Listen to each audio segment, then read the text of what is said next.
Hello everyone, and in today's video we're going to be checking out some controllers here. We're going to be looking at controllers for the PlayStation, controllers for the Xbox, and controllers for the Nintendo Switch.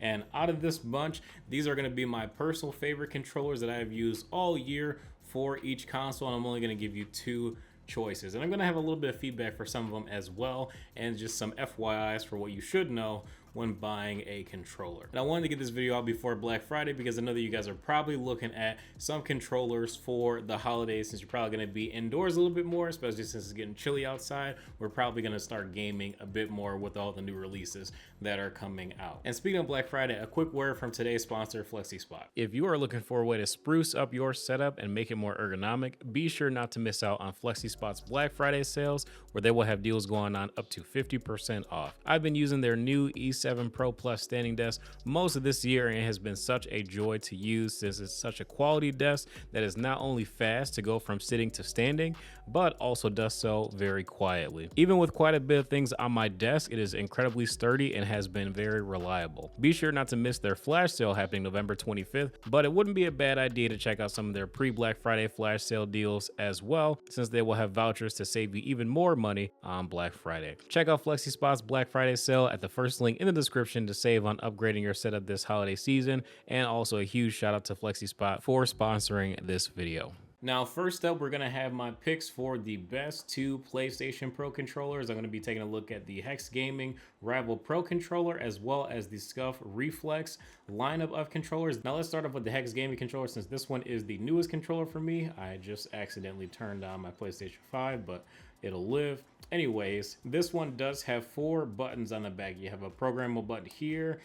These two are going to be your very easiest to hit, and then you do have these 2 buttons here as well. Now, these 2 buttons are actually not hard to actuate, which is pretty nice, because if you're holding your controller like this, it's a very slight movement to be able to reach up to here to be able to easily hit these in a pinch. And that's what you need. You want buttons that are really easy to hit in a pinch. But with this one, they did let me customize it. I went with a little bit more of a basic, more aesthetic customization, because you can change the thumbsticks, and they do give you some extra ones in the box as well. And I also just went for like a pretty basic white and light blue color scheme, and you can option to have like the digital instant triggers and whatnot for both the triggers and the bumpers. But I like to play racing games on the PlayStation 5 as well, so I decided not to go with those digital triggers to have the full trigger press. And one thing that I would like to see on more of the PlayStation controllers is something that's very similar to the Scuf Instinct on the Xbox, where you have the little micro switch, but you can also flip a little switch and get the full trigger press. For whatever reason, this seems to only be able to be done on Xbox controllers, because I've seen it on Scuf, and I've seen it on another controller from Hex Gaming as well, but only on the Xbox. Not on the PlayStation, surprisingly. They don't have adjustable triggers just yet, and I hope that that's going to happen pretty soon. And I believe that the new Razer controller that's coming up pretty soon is going to have a similar function, where it's going to have a trigger stop to set it at a very small trigger press for FPS games, and then also full-length trigger presses for racing games and such. But even if you're playing a game where you don't need, to have the fastest reaction time, you just want a more comfortable trigger, that's what they're good for. The major thing that I enjoy about the Hex Gaming controllers, since we know that all controllers with regular joysticks that are not Hall effect joysticks are going to catch thumbstick drift at some point. All of them, regardless of the make, regardless of the brand that is taking a Microsoft or a Sony controller or a Nintendo controller, modifying it, they're all going to catch thumbstick drift. So you're not going to be able to escape it. If you're playing on a controller, not keyboard or mouse, you're going to have thumbstick drift eventually. Now, back to my point about the Hex Gaming controllers, you can actually purchase these on Amazon, and Amazon does offer you the 2 or 3 year protection plan that you can buy just to cover yourself, since you're spending, $200 to $300 on a Pro controller. Moving on to my next PlayStation controller, here is the Scuf Reflex, and I do really enjoy the Scuf Reflex a little bit more so over the Hex Rival Pro as well, just because the Reflex, it just feels more substantial. But I think that's also due to the fact that I did not have the rumbles taken out of the Reflex, which is one thing that would make the controller feel a lot lighter. But something about the build quality and the paddle quality just seems a lot better. The thing is, with Scuf Gaming, you're not going to have that same comfort where if you bought a Hex controller from Amazon and got the Amazon warranty, basically more or less you're just kind of stuck with whatever Scuf says is wrong with your controller, send it into them for repair, and pay the price to get it repaired or purchase a new one. So more or less, you're going to be looking at spending about $220 on the SCUF Reflex FPS, and what this one has to offer over the Hex rival. Honestly, for that extra $20, I'm not going to sit here and tell you that you're not going to get better build quality with the SCUF, because you definitely will. And the thing is, you just don't have a backup plan. So if money wasn't an option, I would prefer this controller for sure over this one. But if you care about your money and you don't want to light it on fire as soon as you catch the thumbstick drift, I would highly recommend just buying this one and getting that Amazon warranty to cover yourself long term. Moving on to the Nintendo Switch controllers, my two options are going to be the PowerA Enhanced Wireless Controller. This one does feature back paddles as well, just two of them in comparison to the PlayStation and Xbox controllers. You only have two back paddles, but quite honestly, I'm never playing competitive Nintendo Switch games, so I don't really need to have a ton of paddles on the back. Just having these couple back buttons is just really convenient for playing games, since I'm so used to using the back buttons on a lot of controllers. And this one, in my opinion, is definitely going to be a little bit more comfortable than my other choice, which is going to be the 8BitDo Ultimate controller, that also happens to work with not only Nintendo Switch, but it works with Windows, and it has Bluetooth capability as well, so you can connect it to a lot more devices. This controller does feature full range triggers as well, so if you want to use it for racing games, you can get a little bit more precision and control and whatnot, especially if you're using it on Windows as opposed to Nintendo Switch. And then you also do feature back buttons as well. I like this controller, and this one definitely has better build quality than the PowerA controller, but I find the PowerA controller to be a little bit more comfortable, because if you compare the length of the controller, just the PowerA controller seems to be just a little bit longer, and on the sides is definitely grooved a lot more like an Xbox controller. And when you grab it right here, it just feels so much better in the hand, where like the little bit of build quality issues, they don't really bother me, because it has like this nice graphic design on it anyways, and it doesn't feel cheap like a toy, where this just feels more premium is the way that I would describe it.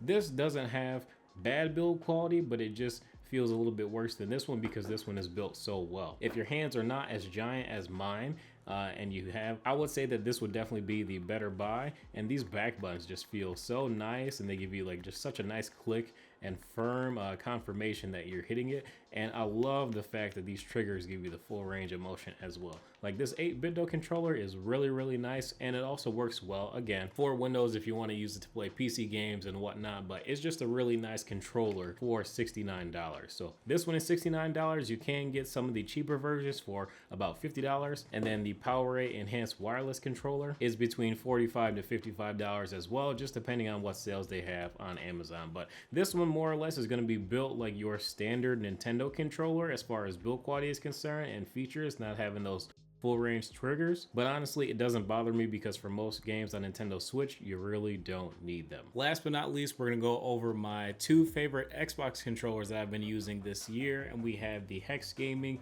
Advanced controller, and then we also have the SCUF Gaming Instinct Pro. Now the Instinct Pro is pretty special to me, because this one has these micro switches, but you can also swap it over to be a full trigger press, so you're not losing any functionality of your triggers, especially when spending $200+ on a controller. So you get the best of both worlds if you play FPS games or any other games where you don't need the absolute fastest and shortest trigger pull. Now you can also customize the SCUF as well aesthetically by removing the top plate, and once you remove the top plate, you can also remove the thumbsticks as well.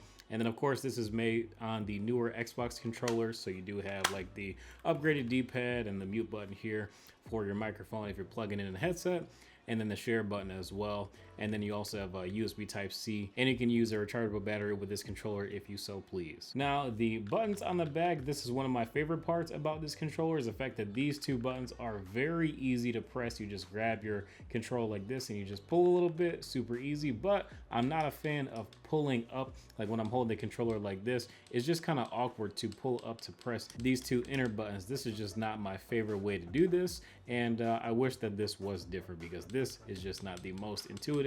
And honestly, I feel like they can make it a little bit easier by making these buttons easier to press, as far as like the amount of pressure that you need to actuate these buttons, because this feels perfect, this is inconvenient. So I wouldn't map anything crucial to these buttons here. Coming over to the Hex Gaming Advanced controller for the Xbox series of consoles, they have 4 easily accessible buttons right here, so you can definitely easily reach these and use them while you are in a pinch. It just kind of fits naturally by having your natural grip on the controller. You have one finger here, one finger here. They do have an updated version that I don't have, but I'm not too sure that I would want the updated version because this controller starts at $169, and so does the regular Instinct, but the regular Instinct does not have this feature as well. Now, Hex Gaming does also have these side grips that do give you a little bit more customization if you want to shorten the trigger pull here, but you just have to be very particular about making sure that if you are going to use the trigger style, which gives you about half the range, that you push this little knob all the way up or all the way down, because if you don't, your trigger can actually get stuck and you might think that your controller is broken, but I promise you, you just have to push this little knob all the way down and you should be golden. Now, for $169, you don't get this feature, but if you add it, you know, it's gonna be very similar between these two controllers as far as the out the door price to get the same features. Now, again, I will say that the Scuff controller is built a little bit better, but the Hex Gaming controllers they have available on Amazon where you can get that extra warranty from Amazon directly. So I just kind of like that peace of mind. But again, I would love it if there was a pro controller company that stepped up to the plate and added a little bit longer warranty for these controllers, because they're really expensive, and I understand that a lot of people get stick drift and whatnot, like it happens to everyone, but it's not necessarily the controller company's fault. The problem is systematic. It's the fact that we're all using these same thumbstick designs that all fail, and nobody has switched over to probably the more expensive Hall effect thumbsticks like the Goa Kit controllers used that I've seen some reviews on. Vkuda does some pretty good reviews as well for controllers, and he has reviewed a couple of their controllers as well. So I'll leave his reviews in the description below. From the controllers that I've used this year, these are going to be my top choices. I will have all of them linked in the description below if you guys want to check them out. But I definitely want to thank you guys for watching. If you enjoy, feel free to drop a like and subscribe to the channel as well. And don't forget to check out Flexi Spot's Black Friday sale. First link in the description. But thank you guys again for watching. I will see you in the next video.